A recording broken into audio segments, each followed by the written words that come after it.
everybody, my name is Jo and I love to read. Today I'm going to be talking about 5 different non-fiction topics that I would love to read about. For those of you who are new to my channel, I have nearly finished my physical TBR. I've nearly got it down to 0. It's absolutely crazy goal that I've been working on for so long, and as I'm nearly there, I'm constantly thinking about what I'm going to be reading next because I am so excited for all the options and for everything to be open. As I've been reading and going along in my life, anytime that I have thought of some non-fiction topic that I would like to read about, I've tried to remember to record it down on my phone, and here are 5 of the different topics that I want to read about and why/how I came across them. So the first is an overview of each decade in the 90s in Australia and what it was like to live there, like 1910 with the war, and the 1920s that are the roaring 20s, and like the 50s and everything. I just want to know what it was like to live in Australia during these times. This was inspired by a recent season of The Block. I think it's all finished now, yeah, a recent season of The Block where each of the couple got an old house from a different decade in Australia and they had to restore it, and whilst they were restoring it, it's all modern, like they're not doing a full-on restoration to the past, but as they were building onto these frames and turning them into wonderful modern day houses, they also had to make sure that they hit this design brief, which was to put different like things in the house, whether it's like the way that they designed the room or different decor items or furniture that gave a nod which decade that the house was built in. One of the massive reasons why I actually want to read non-fiction is that I go along in my life and there's quite often a lot of times where I'm learning about different things and I'm kind of realizing how much my knowledge is lacking in some areas. Don't get me wrong, I know that I'm an intelligent person and I have the ability to learn. It's just that I'm lacking a lot of general knowledge and general history in life, and probably because of like how young I am, I'm only 26, I've never moved away from my hometown. I've gone to other places but I haven't done a lot of traveling, and it's just sort of things like where I want to try and grab in as much knowledge as I can after reading non-stop fiction for so long. I want to learn about different topics and I want to try and learn more about the world, and especially when it's like my own backyard, it'd be really great to be like, that's, you know, that's what happened in my own country during the 1930s, because I have no idea, or like the 70s, like I don't know what has happened. So to begin with, to like go on this vast crazy journey of reading non-fiction and learning about the world and things like that, I really wanted to start in my own backyard and just have a bit of an overview of it. Granted, I don't know whether I'm going to be able to find a book that's about that, but I hope so. So the second non-fiction book topic that I'm hoping to read about is bomb chemical experiments in Australia, part of which were experimented on in Proserpine in Queensland. When Daniel and I got married and went on our honeymoon, we were in Queensland, and one of the places that we went to was Proserpine, and we went to this, I say little, but it's this big museum, but Proserpine isn't a big area, and apparently not a lot of people go to it. It was very, very quiet, which was actually so nice because at that COVID point in time you had to have a mask on when you were indoors around other people, and because it was only Daniel and I walking around the museum, we were able to take it off, and that was really nice to enjoy it like that.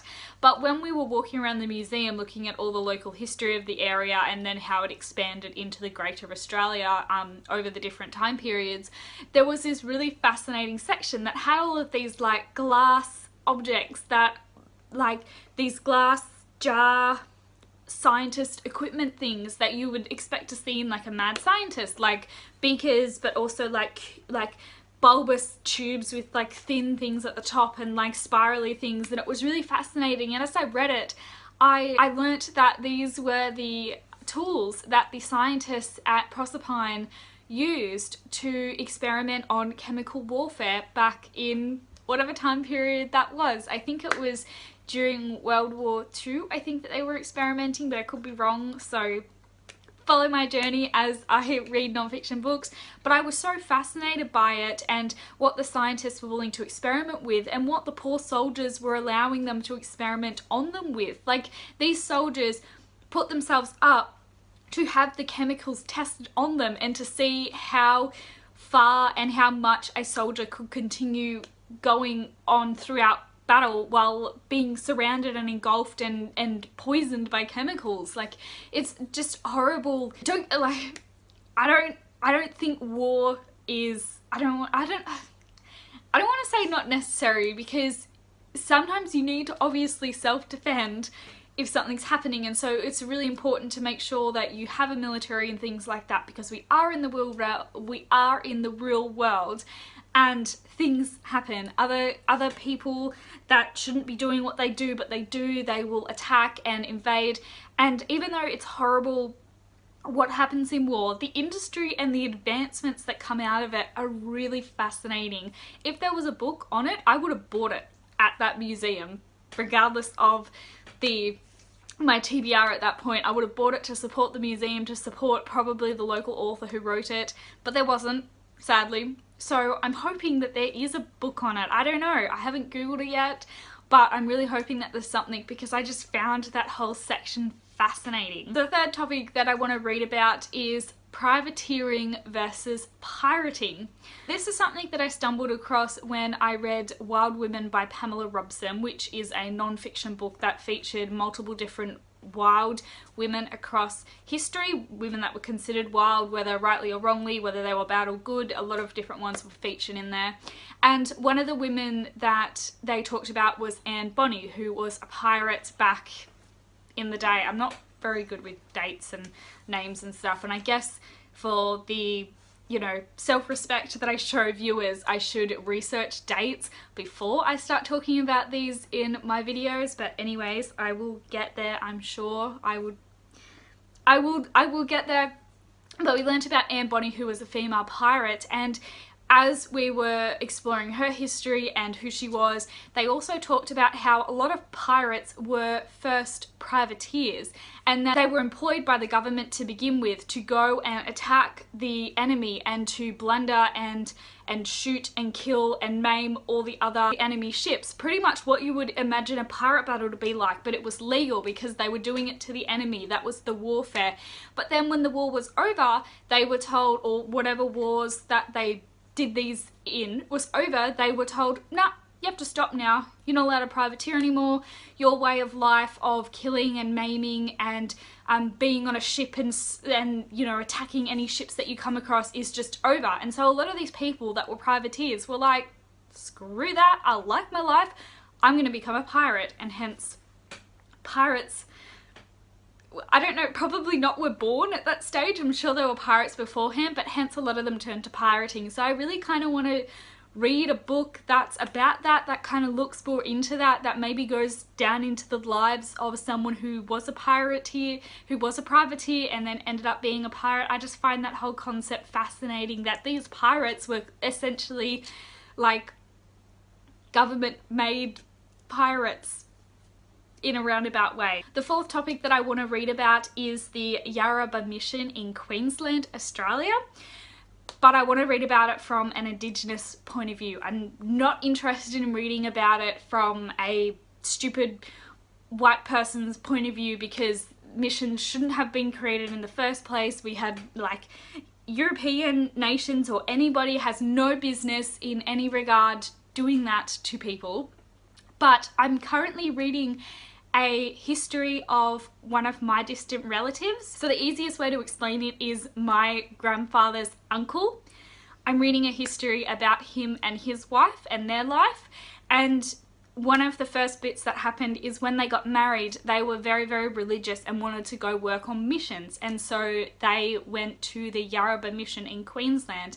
And I'm really interested to know more about this mission that my ancestors were at, but from an Indigenous point of view, not from a white person's point of view. And to the credit of their daughter who wrote this account of them, she does talk about, she actually gave a recommendation from a book to read from an Indigenous point of view, to sort of say, like, I don't know how accurate what my parents were in saying this, because from their point of view they were good, they tried to look after them, and they don't talk at all about the horrendousness that is missions. But I just really, it kind of like sparked a bit of an interest in me, and I really wanted to read more, and it's a bit of a starting point for me to read more again in my own backyard from a non-fiction point of view. And the final book that I want to try and find, which I'm like, honestly, I don't know whether I'm going to be able to find this unless it's maybe in like children's book form or something, which would be okay.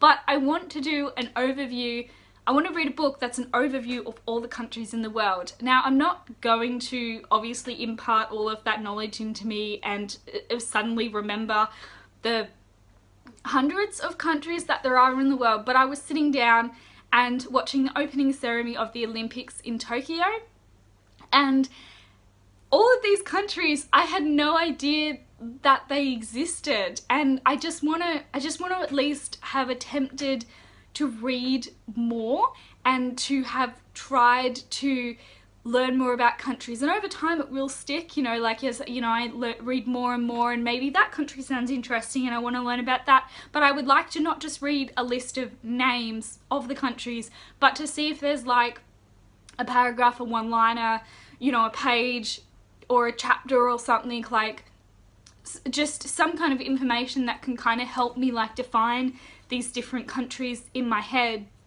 And then maybe that can be a really good standing point again for me to shoot off and think, oh, that's what my next non-fiction book is going to be about. Like, I don't know anything about, I don't know much more about Madagascar aside from the fact of the Pixar film, DreamWorks film. So please, I'm going to go read a book about Madagascar. Like, I just kind of want to use it as a bit of a base in my knowledge, because like, I'm going to be real with you guys again and be honest. I mean, I've already shared moments in my life about how much I don't know about the world, but I was talking to one of our friends, Brendan. Somehow in the conversation I learnt that not every country in America is a part of the United States of America. So I'm gonna leave you all with that, with my very American based like viewership.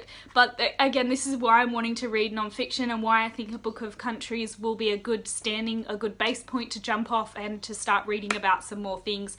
A brief one that I forgot to mention as well that I want to do, so that's technically 6 things, is that I also want to read about World War I, how it started, who we were fighting, what, like, I'm confused. I've tried Googling it and it's still like something to do with Austria and someone was murdered. Like, I don't know, and I wanna find out, I wanna know. So thanks everybody so much for watching this video. I can't wait to read some of these books. Hopefully they're not gonna be difficult to find, and I will talk to you in my next video. Bye!